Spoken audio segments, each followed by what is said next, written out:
What's good with everyone? This is your boy DJ's Raw Uncut Truth. Give you that raw content that you deservedly need. And my. Starting out this morning, there are haters talking about Lamelo, the usual suspects, old media, Bill Simmons, and on his show The Ringer, him and Ryan Russello, who is Kerry Champion's ex-boo, whatever you call him, was hating on Lamelo again, um, nitpicking his game, giving him backhanded compliments. The shit was utterly disappointing, but it's no surprise at all. Um, those two are very toxic. They were the ones who said this draft was terrible from the beginning, all because LaMelo was ranked top five in this draft. Now they're saying we were wrong, but here's the kicker. Instead of just giving LaMelo his props, right? They're giving everybody props and they're giving LaMelo his props, but they're backhanded compliments. And now they're saying that Halliburton should be number two and Wiseman should be number one, and that you can never win a championship with LaMelo Ball. The shit was utterly embarrassing. Rev, what do you think on this topic, my brother? I'm about to go 0 to 100 real quick, man, because this is why I have an issue with fake woke people. When it's time to take a stance and when it's time to really stand up and say things that you need to say and support the people that you need to support, if it's outside of the media narrative, people are awful quiet. I just read a comment in the chat section that makes me want to throw up in my mouth. Somebody said Luka Doncic is going to go off today. Well, I think he better. I think he better because he got cooked last time. And I would hate to see a guy that's a rookie cook you twice. So he needs to go off. As far as Ryan Russillo and Carrie Champion, I'm going to call her out. She a straight joke. She was a joke when she was on First Take. She was a joke when she was on Sports Center. She was always dissing the brothers. And to turn around and get with a pizza dough looking ball of flesh that Ryan Russillo is, she a whole clown for that. But as far as him and Bill Simmons, I'm on their helmet. And I heard that comment they made on their podcast today. For all the people who were mad at me about LaMelo that was on social media, you damn right, sucker. Because this is hashtag new media, and we're not going to let you continue to get away with narratives. We don't listen to your narratives. We don't believe in your spin. We're not listening to anything you say. It's obvious that neither one of those guys studied or scouted LaMelo. The guy said that LaMelo was in Australia chunking up 35-footers. When? When LaMelo came to the team, Aaron Brooks was the star of the team. They were running everything through Aaron Brooks, kind of like Devontae Graham. LaMelo was playing off ball. LaMelo wasn't taking an exorbitant amount of shots. It's just the team was so god-awful that he had to start running the offense to make them watchable. You got highlight reel footage that is ruined because Aaron Boone couldn't dunk, couldn't catch the ball. Talking about it became the LaMelo Ball show. That's not true. But these are the narratives that they keep regurgitating. And if you look in the chat section on a lot of these videos, they echo these sentiments. That's why it makes it so dangerous. And that's why we got to do these ether videos. We can't sit back and be idle and allow these narratives to continue. LaMelo Ball is almost at the top statistically of everything in his class. Efficiency rating, he's high as hell. Defensively, do y'all know he's just below league average when it comes to defense? Now, reading the scouting reports and everything that hacks like Ryan Russillo and Bill Simmons, who ain't touched the basketball since sixth grade, when Tyrone dunked on his ass and made him go sit in the bleachers, you know what I'm saying? Yeah, these guys, if you were listening to them, then you would think that this kid was the worst defender that ever stepped on a basketball court. I mean, DJ, we about to go in, brother. It's on you. Yeah, man, I'm about to cook these clowns, man. These ignorant fools Since they were not good enough to make the league or even close to college, uh, these shines, Bill Simmons and Ryan Russillo, are all brainwashed. That's why I don't take them seriously. So you got Lamelo Ball, who's number one in almost every single statistic. He's probably number two in points, I believe. Yeah, he's number two in points. Off the bench, barely playing 35 minutes. He's not even close to starters minutes. And you're gonna say you can't win anything with Lamelo Ball? Oh, you could win with Tyrese Halliburton, but you can't win championships with Lamelo Ball. How do you know that, Bill Simmons? No, the truth is you want Lamelo to not win championships. That's the truth. See, if you would have said that instead of scurrying around and not trying to be PC, then we could give you at least a slim respectability. But since you come off as a fake, you think you know everything about basketball just because you made a book that was overrated as hell. All of a sudden, you know about basketball. Now, you were just wrong about this rookie class. You were dead wrong about it. But that's the problem with old media. It's like all recycled. You realize when you watch First Take, Undisputed, The Ringer with Bill Simmons, all the talking points, especially about Lamelo Ball, recycled, borrowed, and used. You can't even be original, Bill Simmons. This is the stuff we got to see every day, every single day. Pure, utterly trash. I'm gonna laugh when Lamelo makes an All Star, whenever that is, next year, whatever, this year, because he's gonna make another excuse and look even more of an idiot and a jackass. They asked us what we're talking about. And James Wood, I wasn't necessarily, I want to apologize if you feel like I was coming at you because I wasn't, or pressing you because I wasn't. I was just talking about the comment because that's the narrative as well. Melo scored 0 points on 15 minutes in his first game, and the internet ethered him. Shannon Sharp, Skip Bayless ethered him. Bill Simmons came out talking crazy about him. But the same LaMelo Ball went down to Dallas and destroyed Luka Doncic. I'm just say what it is. Like, he lit his ass up. He could have had a triple double that game off the bench. So all I was saying, I was replying to the comment of you saying Luka's gonna go off today. I really hope he does. But Luka better go off. Because if Luka does not go off, we're coming on here tonight and firing up. Like, straight up. I don't want to hear no excuses. I don't want to hear about Luka got to get into rhythm and none of this. If Luka does not go off tonight and LaMelo goes off again, I don't want to hear nothing else. You know what I'm saying? So the comment wasn't necessarily at you. It's just about the comment of Luka going off and how they ignored when Luka got his ass lit up against Melo. They talked about the game and how Luka played bad, but not at one point did they ever discuss on Shannon and Skip Undisputed. At one point did they ever even bring up LaMelo's name and the fact that he had at the time a season high for rookies on the road against the league favorite for MVP. As far as what we're talking about today, we're talking about LaMelo versus Luka round two, but we're also talking about the spin that is coming out now that LaMelo Ball is having success in the league. Even before this game, you know what I'm saying? Even before this game, they already put spins into the story. So even if the kid is successful, they can write him off. Yes, I saw the article on NBA.com about how LaMelo is number one on NBA power ranking. And the entire time, they're shitting on the kid. You know what I'm saying? They talk good about him. Then at the end of the article, they talk bad about him. And then they turn around and make the statement. They turn around and make the statement that, oh, well, James Wiseman, no offense to LaMelo Ball, but if you could switch places with the Charlotte Hornets, they would have loved to take James Wiseman instead of LaMelo Ball.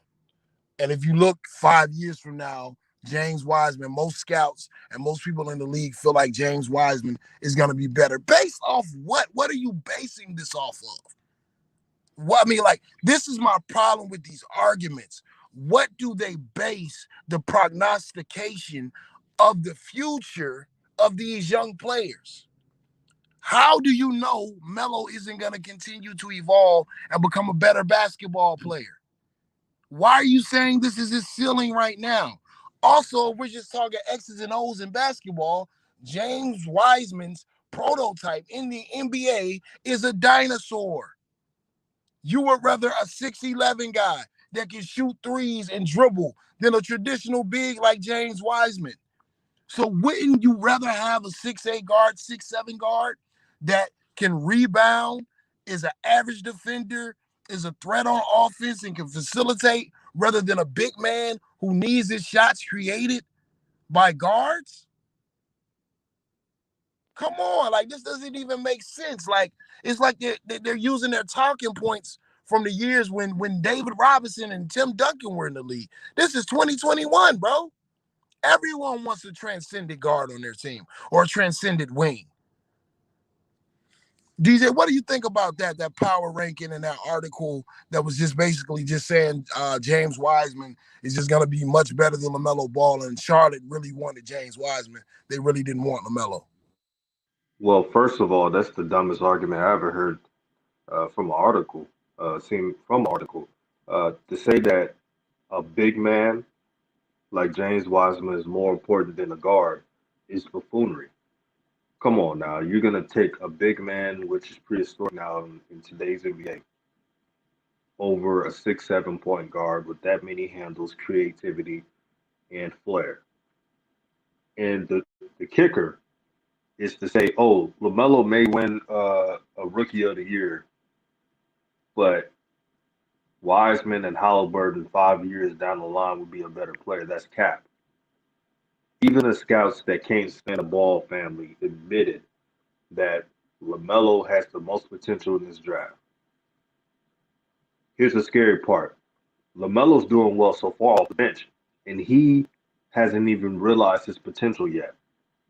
That's the scary part. He's not even filled out. And to say this will be his best year is utterly just erroneous. But these are your scouts. And look, Walter Robinson, he said best. Shannon Sharp, Skip Bayless has not yet spoken on LaMelo since the first game. They only respond to negative ball facts. Okay, that's true. You see, they didn't mention the triple double. They didn't mention the game where LaMelo took over and performed well against his brother. They said none of that shit. And the reason why is because they realize, like everybody else, that he's getting more popular by the game. Even LaMelo's off games are still entertaining. And they don't want him to blow up. I got respect for Tyrese Halliburton. I thought he should have been a top 5 player in this draft. So far, it's proven right. But to say he has more potential than LaMelo, that doesn't make any basketball sense. That's why we made the video last night, Fire Your Scouts. The scouts are so emotional. They're so like ingrained on hating on a specific player that they don't make clear judgments. That's why GMs get fired. And there's going to be some more GMs this year being fired for passing on players like LaMelo. They're going to do the same thing next year and the same thing after that. Clorox Bleach, yes, I did see Stephen A. Text about LaMelo triple double, but he didn't talk about it on the show. That's the point. And that's the game of ESPN and Fox Sports 1. They don't mind them tweeting about it. They just don't want it on their damn shows. That's the politics of old media.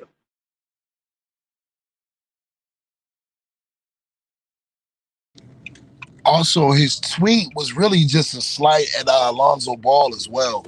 One of the biggest complaints that he's had about Lonzo all of this time is the fact that he feels like Lonzo is not aggressive and Lonzo doesn't assert himself on the basketball court. So if you read that tweet, really it's the same thing that EBT TV does and Coupon TV does, where he just really bigs up Lamelo just to down talk Lonzo.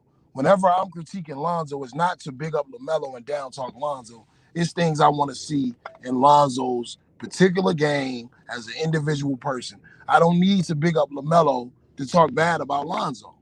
You know what I'm saying? So that tweet didn't have to have anything to do with assertiveness and all of this. Nah, just talk about the fact that he can shoot, and you said that he couldn't. Just talk about the fact that he's playing in the NBA that you said you weren't even sure if he could play on the college level. Just say that, sucker. Like, just say what it is, man. All of this spin. The reason why it's problems with what we're saying is because if they continue to do this and continue to move the goalposts and you, the people, allow them to do it, they're going to forever be able to blackball and do this family the way that they do. How the hell you going to have a power rankings where you say that Lamelo Ball might be the rookie of the year, but that still doesn't mean he's the best player out of this class.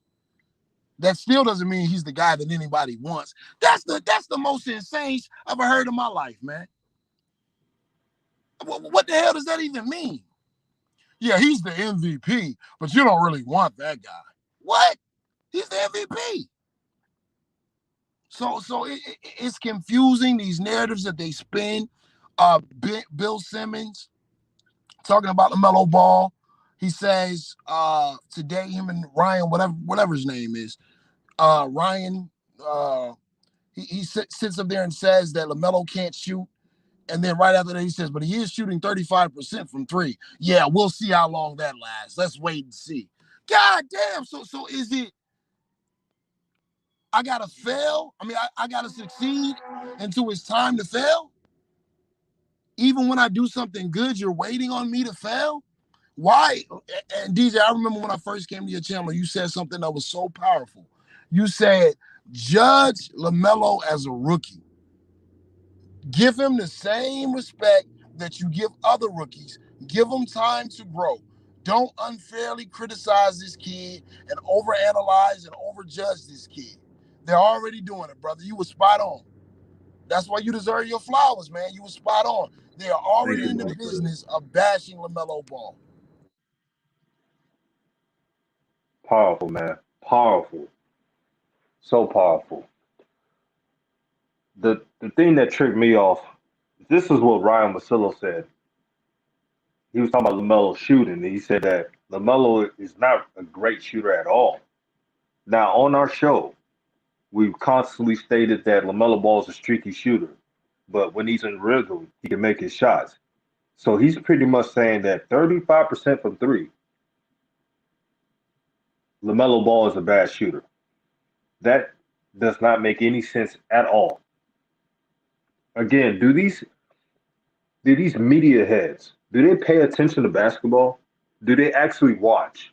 Do they see how coaches use these players? Do they see how the type of plays they have for their rookies?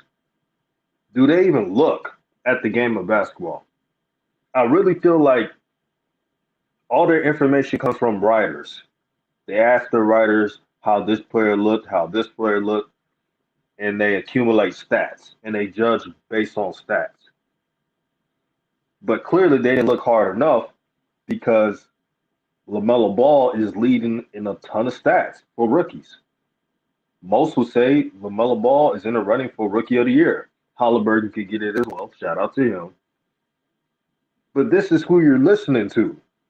A bunch of bull crap that knows nothing about basketball. To say that 35% three is bad, that's blasphemous. They're lying on LaMelo on these sites.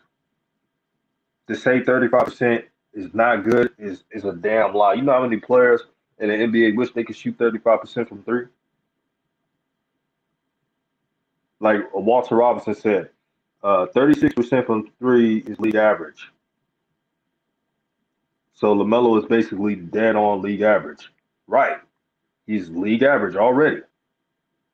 But don't listen to the league. If you listen to the media, you're gonna get all your facts jumbled up. You're not gonna know what's true. And that's why I'm tired of watching shines like Bill Simmons and Ryan Vassella, two dudes that came out of nowhere, that didn't put in their work. They wrote a cheesy book, and all of a sudden they know everything about basketball and analytics, which is a ton of crap. And like what Large K said, 35% from three at age 19 shows growth. You're absolutely right. They gotta judge Lamelo like a rookie. Stop trying to judge him like he's a 10-year vet. He's 181 pounds. He has not grown into his body, but he's the one being nitpicked. I said before the draft, Lamelo Ball will be the most nitpicked player in this year's draft in years. And you see now, I'm right.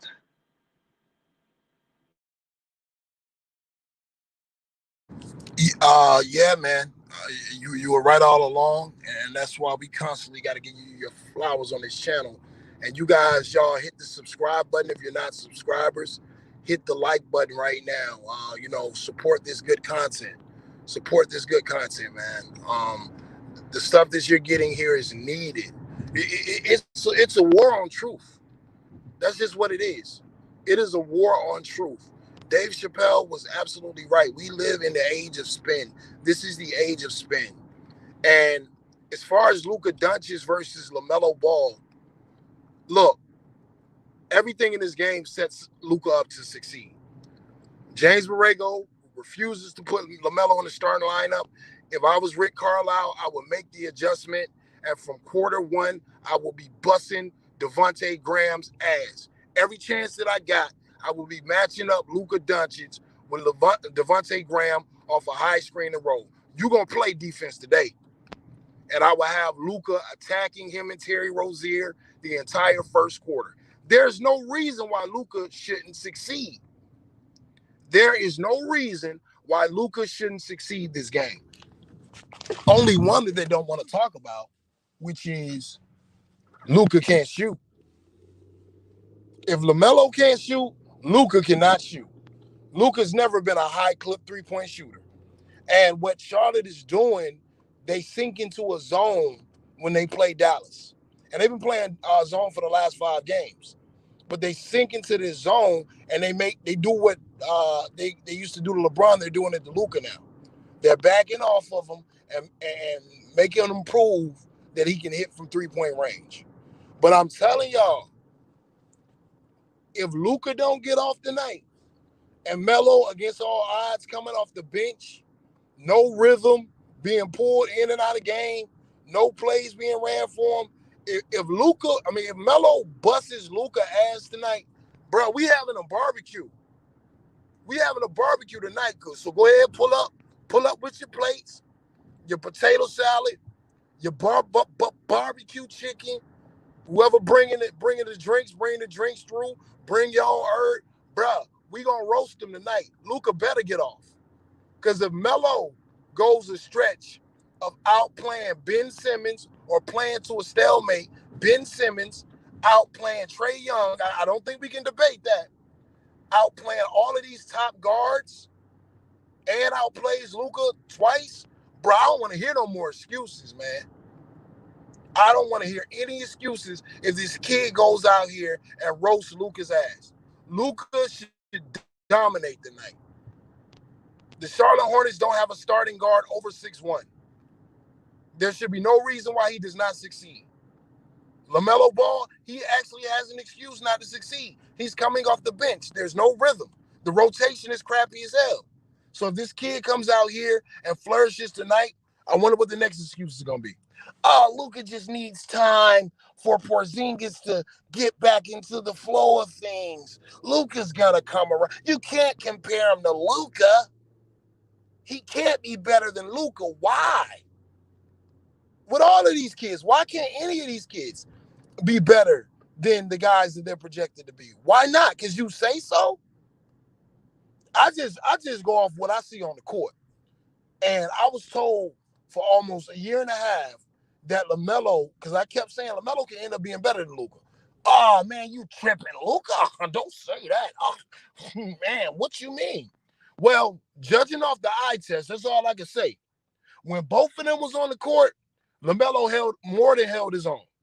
So if that becomes a trend tonight, if he busts this dude ass again, I don't want to hear no more excuses, man. At 19 years old. No excuses at all. Luka Doncic, he better show up in this game. He's taller than Devontae Graham. Devontae is going to be the starter, and he should take advantage of his height, weight, and IQ. There are no excuses. It's really amazing to know that Lamelo is producing off the bench. You know how tough it is when you're not really a bench player trying to find rhythm. You know, players like Lou Williams and others, they're used to coming off the bench and being a spark plug because they're trained to do it. But when you're not trained to do it, it's difficult. Lamelo actually has that excuse, but he never uses that excuse because he rises above the hate to play well. And Elijah Shaw said, please speak on Lamelo not getting calls in the rim. Yeah, he never gets calls. Yep, yep. And he attacks the basket. See, he's a player that attacks the basket and never get calls. I understand if you're an NBA athlete and you barely attack the rim and you're not getting calls, that's because you're not attacking the rim. But for LaMelo Ball, who's always on 110 miles per hour, slicing and dicing to the basket, and he's not getting that many calls, that's that rookie treatment, man. And they better be lucky now because when he gets those calls, it's over. It's over. You might as well do the fouling right now because when he gets those calls, it's going to be very difficult to defend LaMelo Ball. Absolutely. I'm not gonna just chalk it up to rookie calls. I think it's ball brother calls. That's what I think it is. I don't even know if it's rookie calls because some of these calls are so blatant. It's disrespectful, man. Melo has a real knack for getting to the baskets. I listened to the basketball idiot Bill Simmons talk about, oh man, LaMelo does this thing that I really like. You know, that's how he sounds. LaMelo does this thing that I really like, where he goes to the rim, and when he goes to the rim, he knows how to try to finish through contact. I mean, I don't know what you call it, but I know you don't know what you call it because you ain't never played ball a day in your life. Meaning he has the jelly fam, up and unders, layup package. God damn, the most illiterate people be talking about basketball. But yeah, man, LaMelo does this thing where he has a way of drawing bigs in, and at the last minute, he can switch opposite hands because he's ambidextrous. And that's gonna get a lot of bigs in foul trouble. You know, whenever this breaks and he starts to get to the line, if Melo gets to the line and he's able to get 10 points at the line of game, Melo can average easily 23 to 24 points. He once again, that's another thing that makes it so impressive. He's scoring these points without a lot of trips to the line. Even though he does get to the line a lot more than the average rookie is because he attacks so much. That's something that stands out to me about Tyrese Halliburton that gives me, in the words of Stephen Hairline Smith, it gives me cause to pause. I didn't know that 60% of his points are coming from the three-point line. See, for me, that's a dangerous sign because that's somebody that doesn't want to go to the rack and deal with contact. When you're shooting that much for three, you're settling, and right now you're hot. My question for Tyrese Halliburton was his handles, getting to the rack and finishing. That was the only question I have for him coming out of college. He hasn't really shown me that yet. When 60% of his points are coming from three, but back to Luka and LaMelo and his narrative. It's sickening to watch, man. It's sickening to watch because if this kid goes off tonight and he doesn't get national notoriety, at what point would the objectors be willing to say it's a form of blackballing? Y'all think if Luka Can y'all Doncic, hear me? yeah, I hear you, brother. Can't really hear anything. Can you hear me? Hey, Rev, take over the conversation. I'm trying to fix my audio. Okay. Yo. Can y'all hear me? Y'all let me know if y'all can hear me in the chat. Let me know if y'all can hear me. Y'all let me know in the chat. We good.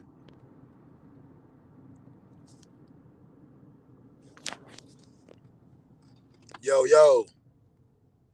Mic check. 1 2 1 2. Y'all give me a thumbs up in the chat if y'all can hear what I'm saying.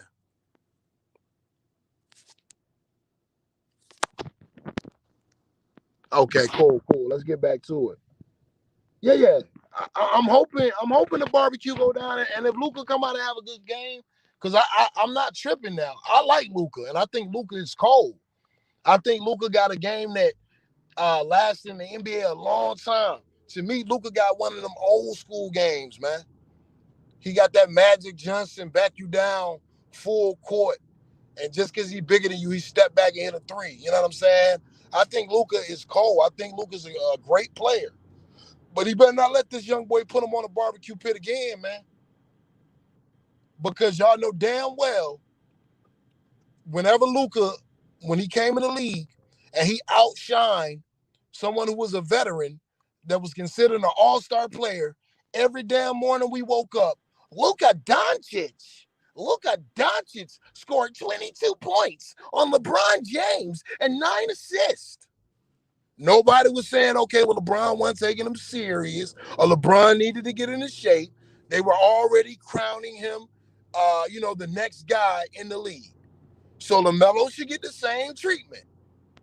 Another statement that they made on that ignorant podcast was, oh, I saw the New York Knicks game the other night, and he didn't hit any shots.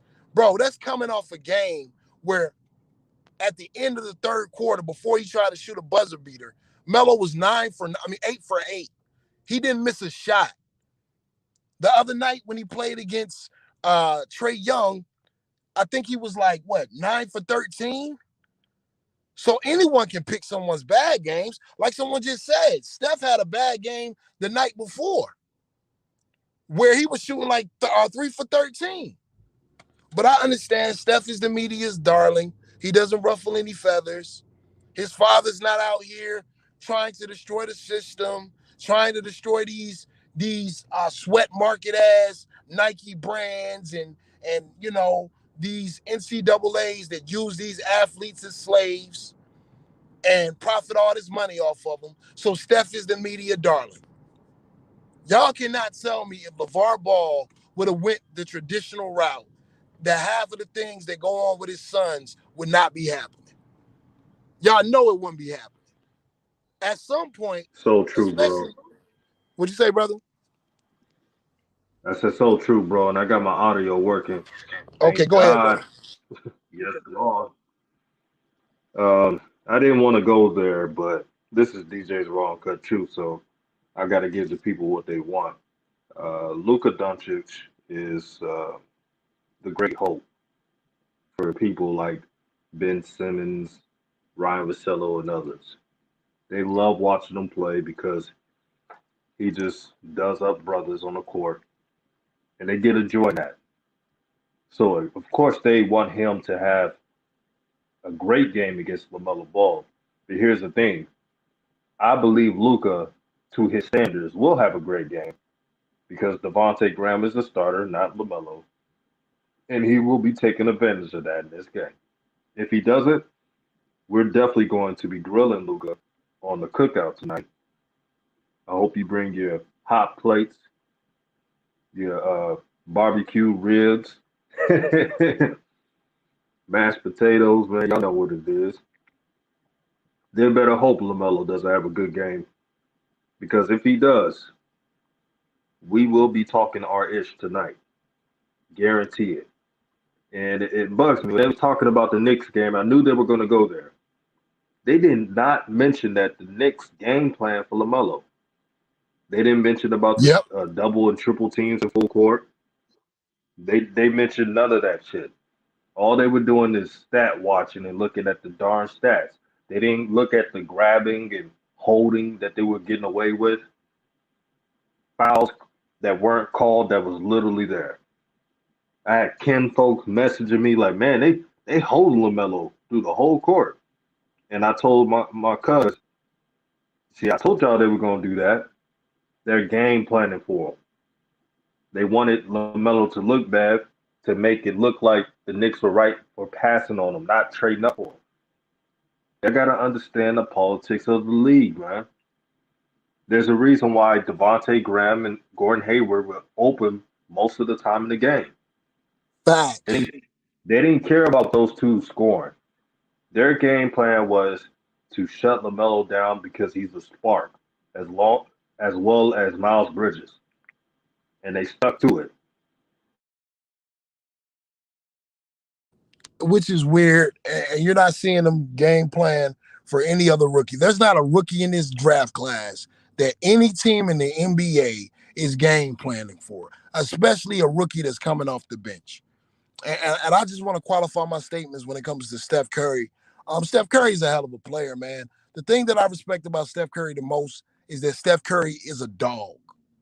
He's a dog. Anybody that claws their way out of Davidson and has the career that he's had, he is a dog. I see the way that he wants to carry that team. He wants to be the guy on the Golden State Warriors. He takes it as, okay, Klay Thompson is out.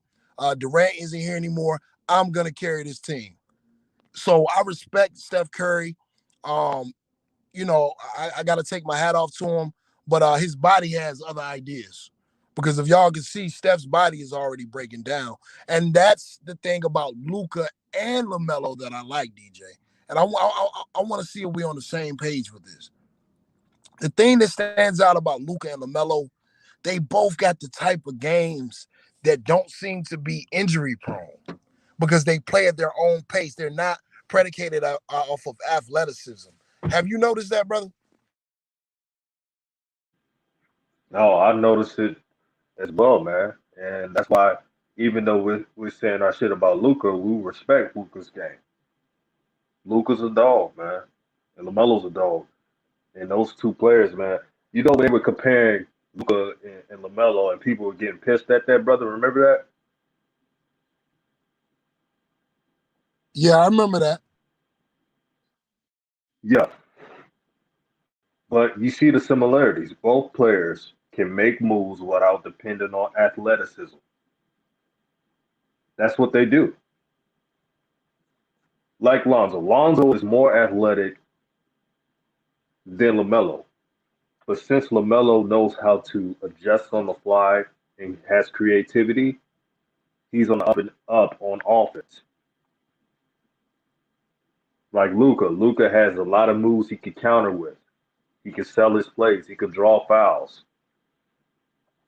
And that's why I said that once LaMelo start getting those calls, it's gonna be easy like Sunday morning, like Lionel Richie once said. Absolutely. They better get in with it, man. Elijah Saul says the Knicks were killing them at the rim and he still kept coming at them. That's that dog mentality we talk about. That's that dog mentality. LaMelo wants to be great. And let's dissect that comment a little bit more, man, because everybody's praising James Borrego. I'm not that guy, bro. I'm not that guy that believes in these coaches in the NBA. Look, Gilbert Arenas is one of the greatest players to ever play the game. He self-sabotaged his own career, but Agent Zero will light your ass up on any night. I remember when he went out to LA and he gave the Lakers 60. You know what I'm saying? So some respect needs to be put on his name. He also said that coaching is overrated in the NBA. And the reason why I say this is this. Me and DJ were, because me and this brother, before every game, me and him, it's almost like we coaches, man. But we don't even have to be on this show. Me and him will talk and break down the game. We will talk and break down the game. You know what I'm saying? So we were talking before the game, and we were just going back and forth talking about how we feel like Melo was going to struggle shooting percentage wise in the game. And we both were making the statement that it's going to be up to James Borrego to counter what the Knicks are doing to LaMelo. Now, this was before the game started. Now, me and him, we're not coaches in the NBA. We're not scouts in the NBA. We don't have a front office job. How the hell we from the couch know that they're going to double the rookie off the pick and rolls, but the coaching staff don't? The reason why Melo struggled at the rim in the first half, especially because Tom Thibodeau, being a defensive minded genius, instead of having Nerlin Noel attack Melo at the top, coming off the pick and roll. He had him sinking into the paint. And whoever was on the switch, they just stayed with the big because there are no real bigs on Charlotte. So they were just switching. So that allowed Nerlens Noel just to sag at the rim and block Melo's shot because there was no kick out action. And the reason why it was no kick out action is because those bigs that were switching off were just sticking to those guards, or those wings that were switching off were just sticking with those bigs. What James Borrego should have did, and this is coaching, he should have known they were going to do that. He should have had a guy flashing to the rim whenever Melo would flash to the rim. That way, if Nerlens Noel was cheating, all Melo would have to do was dump it off. You know, you got a 7-foot guy dealing with a rookie driving to the rack. It's going to be a lot of block shots. Why James Borrego doesn't make these adjustments before game, it shows me that it's not about him. It's about the new Ferrari that he got that nobody in the league is ready to deal with.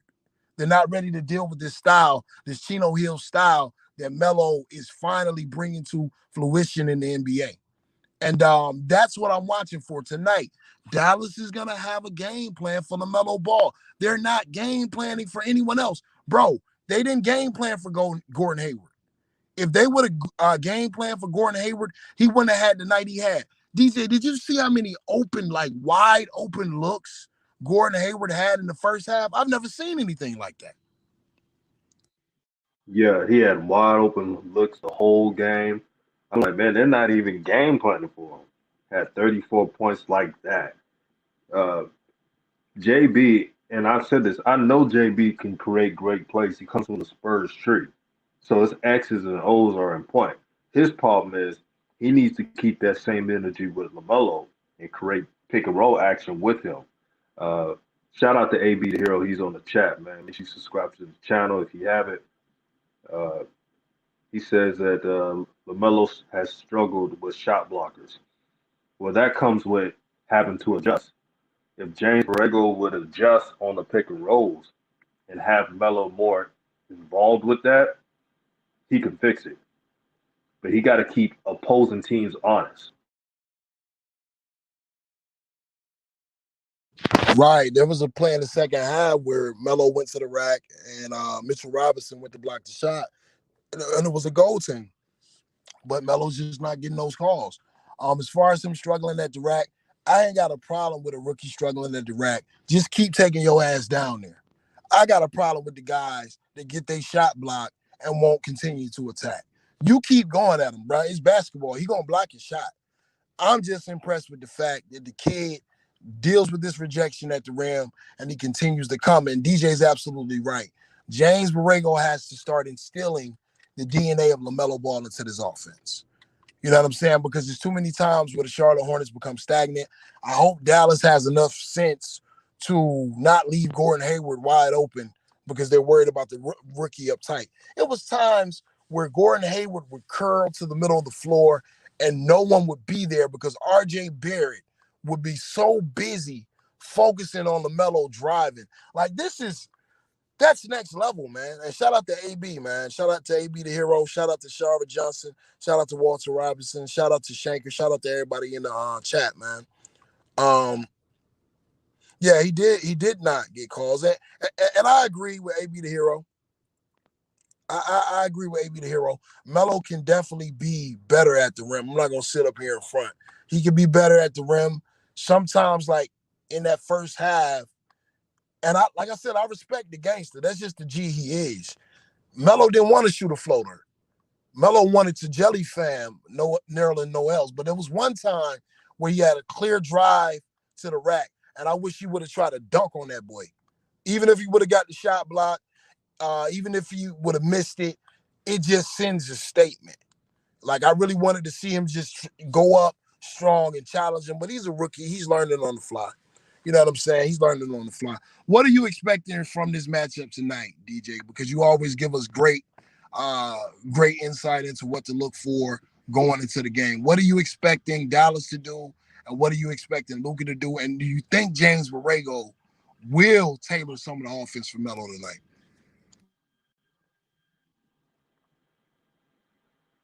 Yeah, shout out to AB the Hero. Before I go in, I want to say he's definitely right on one thing about the layup package.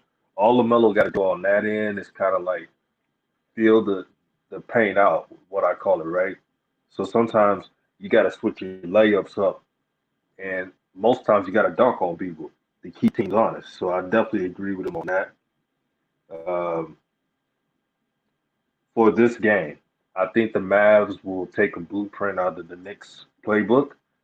They will double Lamelo on transition. They will have a small forward on him in half court, and they will dare him to keep that same aggression on offense. They're not worried about Graham. They don't care how many shots Graham shoots. They know the coach, and that's the reason why in the NBA you do not show your affection to players because coaches pick up on that.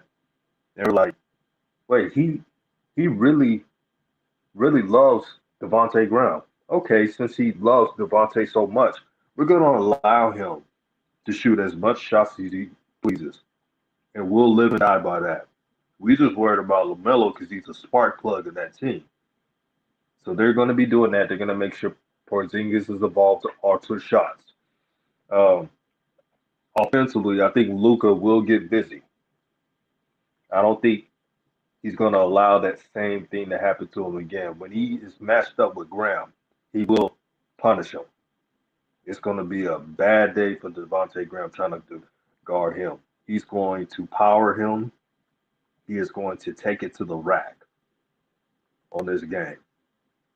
And he's going to try to send a message. As for LaMelo Ball, uh, I think shooting will be normal. It will not be great because he's going to get game plan for. But I think his aggression will come out. Since he's playing against Luka again, he knows he has to come out swinging. And one thing about LaMelo Ball, I'm never worried about him. Now, if they do the small lineup with the Hornets, that's a bad move depending how many minutes Porzingis plays. Um, People don't realize, but the Dallas Mavericks are a very long team, and playing small ball is not always great playing against the Mavericks. So that's something to take a look at. PJ Washington, he had a good game against the Knicks, but I'm wondering if he's going to have a good game against the Mavericks. That's key. If he has a solid game against the Mavericks, that can increase the Hornets' chances. But the Mavericks are in the Western Conference. I think they'll be desperate. They're going to try to fight for this one. This will not be an easy game for the Hornets. So if they win this game, everything has to be in sync. Do I think that JB will create more plays for LaMelo? I cannot speak early. I can't say yes or no because he hasn't shown any inklings to do it. So we'll see what happens, but I'm excited to watch this competition. I am too, brother. I'm very excited. I wanted to mention something that Walter Robinson stated. He says Borrego likes to point out LaMelo's lapses, but no one else's lapses. If LaMelo's defense is bad, so is everyone else's. Why only focus on LaMelo's lapses to justify him not starting? It's some sucker shit. It's buck breaking. It's buck breaking. Somebody gonna come up with a video with a bunch of clips of what I'm saying on the internet, and it's gonna become a comedy hour, bro. Like straight up, like it's buck breaking, bro. Devontae Graham, every 6'3" guard and above that isn't named Lonzo Ball has cooked Devontae Graham. RJ Barrett was coming into that game in the biggest slump of his career. He said, "Okay, I got mini-me on me," and just started going to the rack and bullying this guy. I mean, the dude is the biggest defensive liability on the team. You never hear anything from James Borrego. And my problem with this coach praise with guys like James Borrego, the guys that I like to really highlight that show me that they can coach is when they coach on a lower D1 level and they make it to a tournament. That's a coach. That's a coach. A guy like Brad Stevens that took Butler to the Final Four twice, yeah, that guy knows X and O's.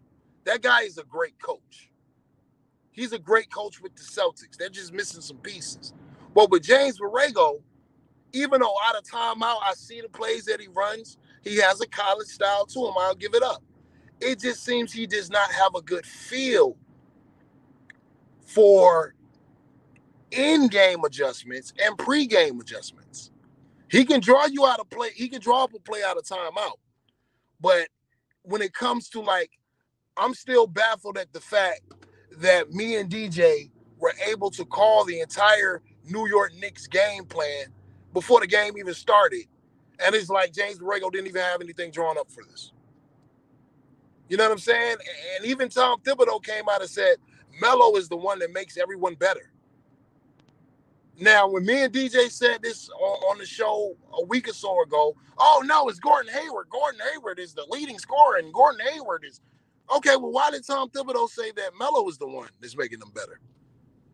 And if Melo's the one making them better, then don't you game plan to shut down the guy that makes them better? So, yeah, man, I don't know, man. I don't understand. You know what, DJ? I'm going to say this. I'm waiting for the really, really bad game from Melo. And it has nothing to do with Melo.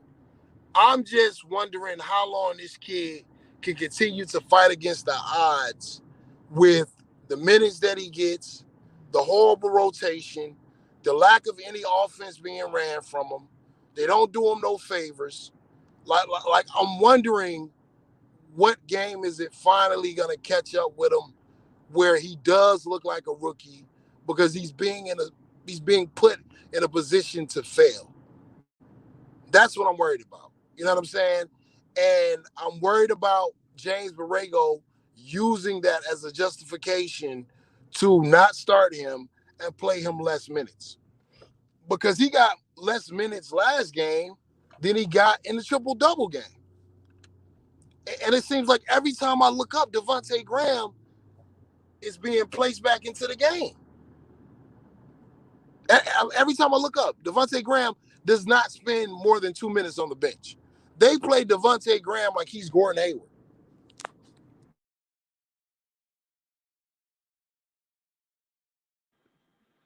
That's crazy, man. The love, the love for Devontae Graham is so noticeable by viewers.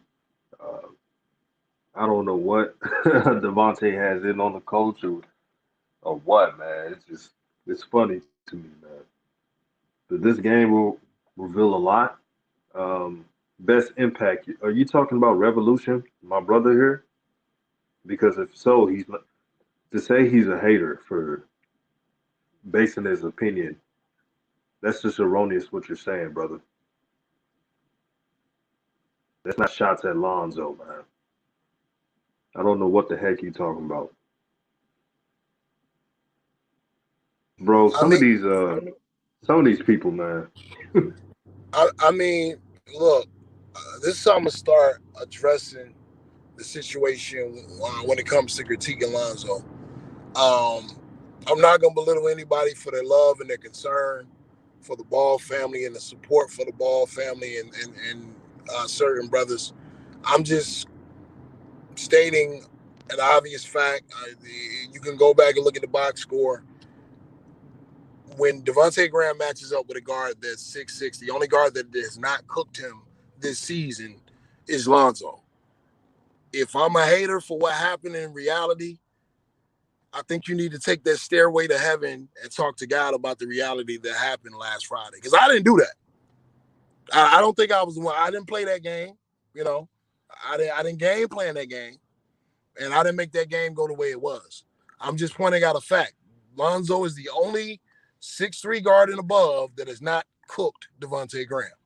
You know what I'm saying? We found out the brother's got an injury now, so I don't know if that had anything to do with it. I wasn't bringing that point up.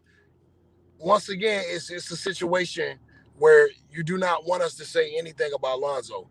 You're tripping because the Melo has a bad game. We're going to talk about Melo having a bad game.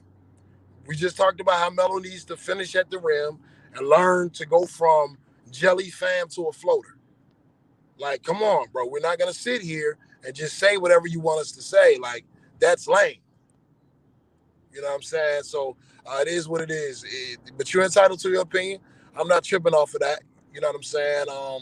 It is what it is, man. But yeah, this game, man, I'm excited about this game, DJ. I'm excited about it, and I'm hoping at the end of the night we can have a barbecue, man. I'm hoping for a barbecue. But I think you're right, brother. I Yes, think you're sir, right. man. I think this is the Empire Strikes Back. I feel like Luka gonna come in like, okay, young boy, that's how you feeling. You talking spicy, and I feel like Luka gonna bring it to them. Also, like you said, Porzingis is in the lineup, so all that sagging 2-3-1 zone, you're not gonna be able to do that this game because they're gonna send Luka in the middle, and that just leaves them open for a 15-foot jump shot. But I will say small ball might be your only chance to really just put the pressure on them defensively and get up and down the court because you're not gonna Bismarck Biombo Kristaps Porzingis. So I mean the height ain't gonna help anyway. You know what I mean? Absolutely, man. I can't wait to see what the rotation will look like. This is definitely a game where Lamelo has to at least play 30 minutes, and I say at least 30 minutes. Um, you got to put your playmakers on the court. I'm worried about the starting lineup because the starting lineup usually starts slow because there's no distributor, nothing but scoring guards, miniature guards, teams taking advantage of a short lineup. So I'm worried about that. It seems like every game, brother, that LaMelo and Miles Bridges comes into the game at the right time when the team needs it, when they're just Facts. off their game, and it provides a spark. Every single game they do that. And for Sweatbox, he says Borrego keeps saying LaMelo's defense is a work in progress, but LaMelo leads the league in steal percentage, deflections, and rookies in defensive metrics. Yeah, I don't get what he's talking about. A work in progress indeed, because as a rookie, he's doing well metric wise. Some of these coaches be saying stuff to be saying stuff, trying to find a problem when there's not a problem at all. I don't know what that's about, but that's the reason why Lamelo got to keep rising above the eight in He trying to adversity. justify raggedy ass Devontae Graham being in the starting lineup. Anything he can nitpick Lamelo on, he continues to do it to justify that bum being in the starting lineup. Devontae Graham is a full bum in these streets, bro. Like I'm gonna just say what it is, man. Could he not go to another team and contribute off of the bench? Absolutely. But for him to be starting is a travesty, man. They DJ Charlie gets down so many times just based off the fact that they cannot rebound the basketball because they're too short. Because I've been seeing this new narrative come up now talking about LaMelo being a stat pattern and he's chasing rebounds. If LaMelo did not chase rebounds, Charlotte Hornets would be minus 20 when it comes to offensive rebounds a game. Have you been seeing this stat padding narrative? Yeah, he's not stat padding at all. They need those offensive rebounds and defensive rebounds from leakouts to push transition. They need all those rebounds. If Lamelo didn't rebound the way he does, they'll be in a bind most games against bigger teams. So I don't get that stat pattern narrative. Again, these are just shines trying to say any word to denigrate Lamelo Ball. That's all it is. It's all rhetoric, no clear facts. And the funny part is, me and the brother Rev in the show today, we just constructively criticized Lamelo on different ways he should do his layups. But you keep saying, "Oh, we don't keep the same energy and all this bullshit," when that's not even true at all. We keep the same energy for any player. If we see a player that has an error in their game, we're gonna call it out. That's just what we do. Uh, but tonight's gonna be interesting. Uh, since the Dallas Mavericks are, like I said, in the West, they're gonna be hungry and they're gonna try to put a hurting on the Hornets. Now, how are the Hornets going to respond? That is the question. But I want to thank you guys for joining the show. Thank my brother Rev for always cooking this ether to make your soul burn steeper. Shout out to Nas. And tonight we got a show post game. Lamelo Ball versus Luka Doncic. Stay tuned for that. Any last words, brother? Nah, brother. Looking forward to the game tonight. Peace and blessings to everybody.